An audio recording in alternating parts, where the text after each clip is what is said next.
Okay.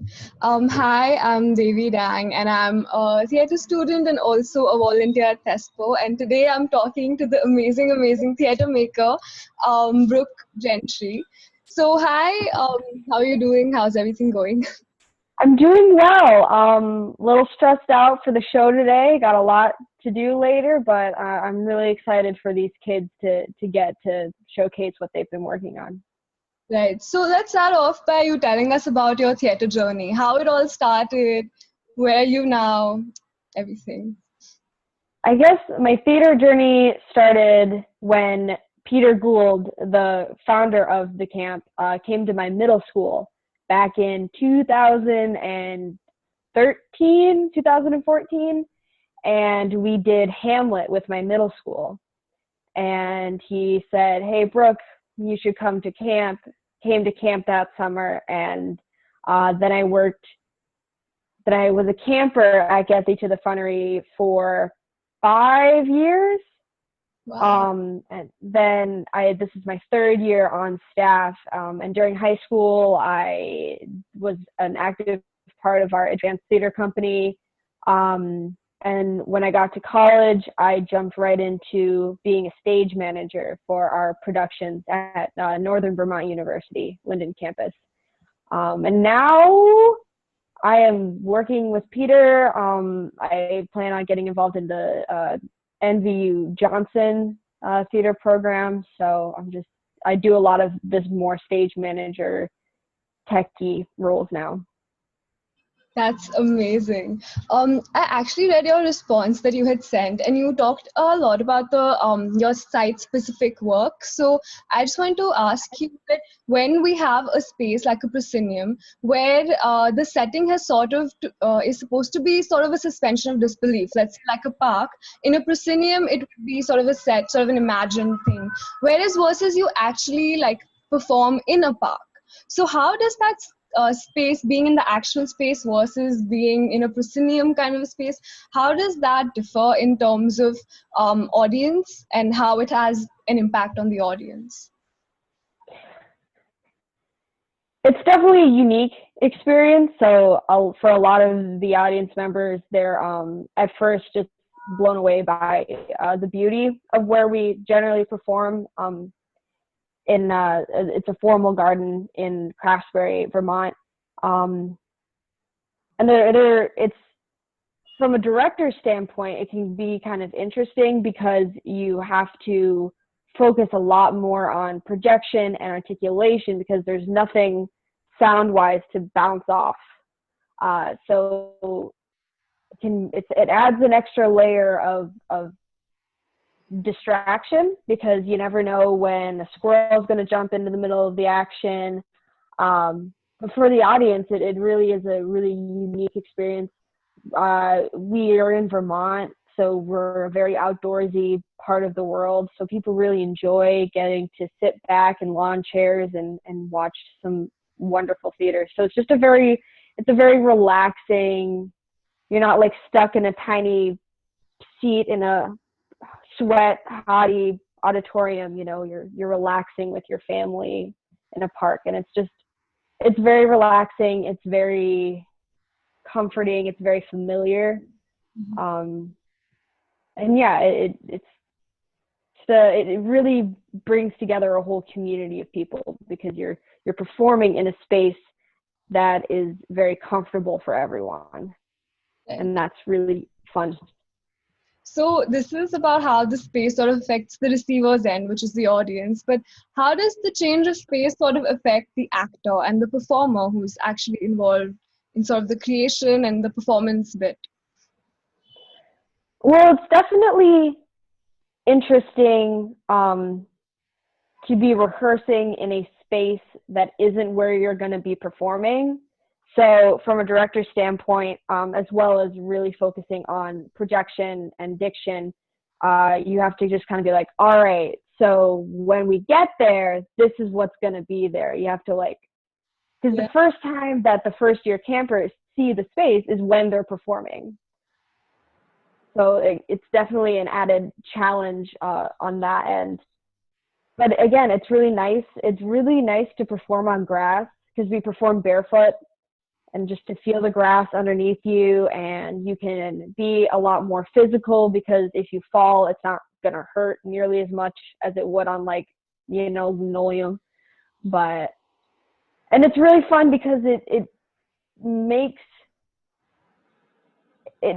acting feel even more like play, and that's a big thing that we push in the Funnery, is that acting theater, it's a play, but you should be playing. And then when you're outside on the grass barefoot, you kind of like feel like you're a little kid again, and you can like really just it's playful, and it's very natural. Right. That's actually really interesting. And another interesting that you think that you had written that I never thought about before, honestly, was how a theater space sort of builds a community, and it's sort of a space for community building. So how does the like different spaces affect the community and how it's built, sort of like what's the connection between the two, and what are your experiences with that? I definitely feel different vibes in performing different spaces. So often with Funnery, we do a performance in Sterling College, and that's like an inside thing. So it's a lot more, I guess, strict because it's a much smaller space, and the chairs, it's like tight chairs in rows. And it's also a space that not a lot of people are familiar with, so it tends to be a lot more, I don't know, high strung maybe. Um, Whereas in the outdoor space, it's just a lot more free, and there's a lot more room for the creativity. I do a lot of work in the theater at the Linden campus of my school, and that was an interesting experience because it's the theater that we do all of our orientation stuff at. It's a very familiar place for everyone. I mean, people just came in from classes, they're just wearing their sweats.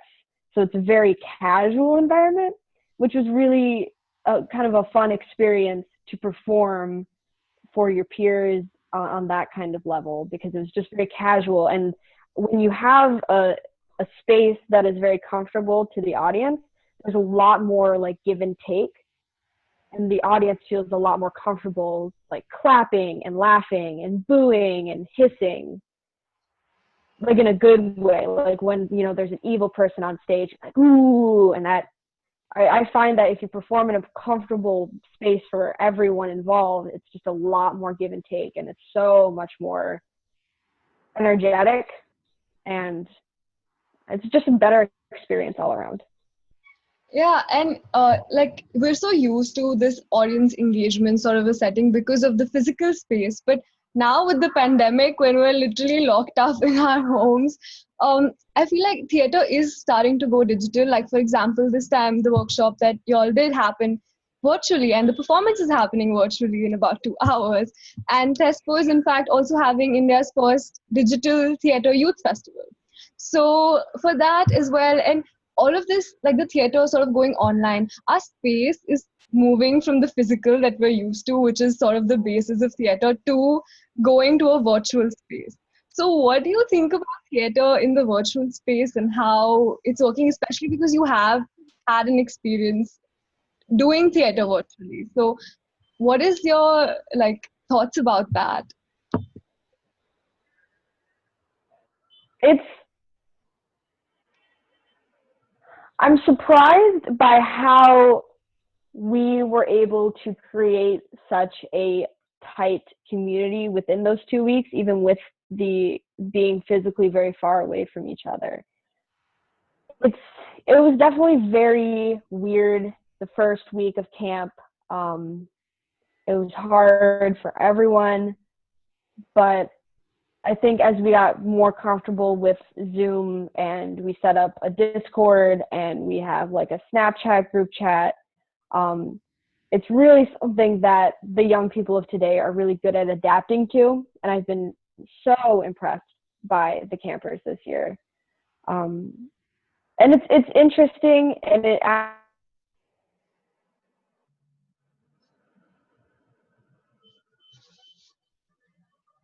Your audio is stuck. Yeah. doing theater online is very weird because a lot of the basis that you teach in theater does not apply. Like, like theater 101, it's like, projectional shelf and diction and projection, and that stuff all gets blown out the window. And it's been really interesting to figure this out. So it hasn't just been directors directing, it's been working with the team, working in the scenes together to figure out how is this going to work, because it's new to everyone, which has been a really great experience to be able to really collaborate with the actors. Yeah. Does it in sort of the ensemble building, like usually when you're in a physical space and you're with everyone, there's this sort of an ensemble spirit that comes after the end of 2 weeks, let's say. But was that the same thing that applied to the virtual space as well? I didn't think it would. I genuinely, call me a cynic, I did not think, but by the end of the first week, everyone knew each other by their first name, and we were chatting all the time, and there's a Discord, and there's a Snapchat group, and there's a Facebook group. And when we all kind of said goodbye to the camp on Friday, there were tears because we were going to miss our friends. And I am so impressed by this group of, I call them young people, and some of them are older than me. But I'm so impressed by them and how they jumped into this weird thing, and they were able to really make it their own and build that community, and it exceeded my wildest expectations. Great. So speaking of virtual and digital and theater, what do you think the future of theater is going to be, with the sort of social distancing becoming like the new normal and being like digital being the new normal? How is it going to affect theater in the future? I don't know, man. I hope that a vaccine comes out tomorrow and we can all go back to the way it was. But I also know that realistically the world is forever changed. I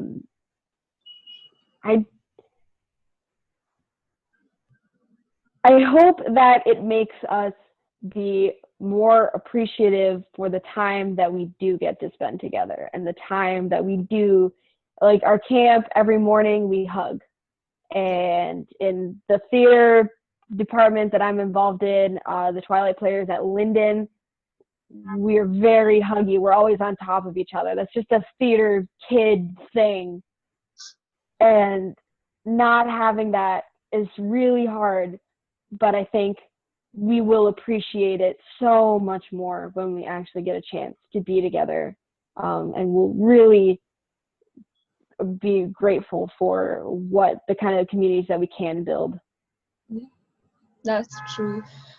Just speaking of theater and digital, I just want to talk about the Youth Theater Festival, the Digital Youth Theater Festival that Thespo is organizing. And the first call for that is actually on the 14th of August, 6:30 p.m. India time. So that's basically like a celebration of the festival, of the theater community. So we would actually love to have you there if you would be able to make it, to join us in celebrating the festival theater. And it's basically the official announcement of the festival. So if you're free, we would love for you to be there.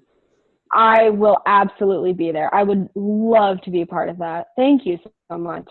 Yeah, that'll be really amazing, because it's like the community, the international community sort of coming together for a digital theater festival. I feel like it's very exciting. So we'd love to see you there. I would love to be there. And that you said that's August 14th? Yeah, August 14th, 6:30 p.m. India time. So. All right, awesome. I can do it. Great. Thank you so much for giving us your time, especially to us before the show. I know how nerve-wracking it can be, or even exciting. So thank you so much for joining us. It really means a lot. Thank you so much for having me. Thank you so much for giving us some of your students to work with. It has been an absolute delight to work with Rashab and Gauri and Ojasvi and Tishia and Matil, they have brought so much to our little community, and it's been really wonderful. Wonderful talking to you. I hope to see you soon. Yeah, will do. Bye. Bye.